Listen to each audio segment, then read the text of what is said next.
All right, so I mean, a lot of people ask us why we use these serrated knives, right? You know, one, because we can flip them up in the air and catch them, and it's cool. And then two, you know, like, you remember we talk about that sugar cookie crust, that hard crust that we have. You know, if this meat was soft and this meat was cuttable, like we could use a knife like this on a regular basis. And we can cut into this meat with this knife and get through it. After I do that with that knife that's not serrated about 20 times, that knife's gonna be pretty dull.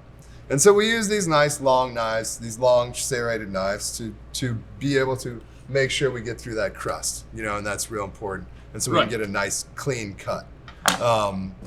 Yeah, otherwise, I mean, this single blade is going to be good for about 2 briskets, and then we have to use the sharpener again over and over and over. Yeah. So when you cut 50 briskets a day, it's easier to go with the serrated. You know, and so if you're looking at any knife, though, you want to make sure that you have a knife that has enough length to cut the length of the meat you're dealing with, right?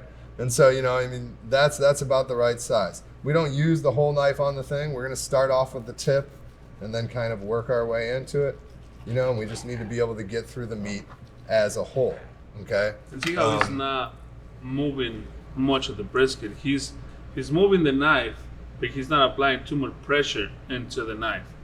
You want to make the blade cut through the bark into the brisket. You know, a lot of times when it's just crumbling apart, it's a struggle with the knife. They don't necessarily know how to use a knife. I mean, this meat's falling apart, right? But we cut it gently, and we deal with it gently. But if I pull this, I mean, it's just going to break apart, right? It's tender meat. It's falling apart, right? And so that's more of our ginger way of dealing with it that keeps it all whole and beautiful. It stays whole because we still have fat in between the muscles. If all the fat will be gone at the time that you hold it, it's just gonna break. Yeah. And that's how you get all the.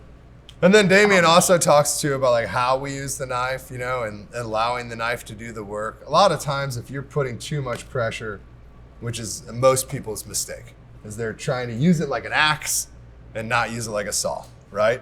And so they're gonna jam down, and things will start to fall apart, and things, you know. But the truth is that I'm hardly pushing down.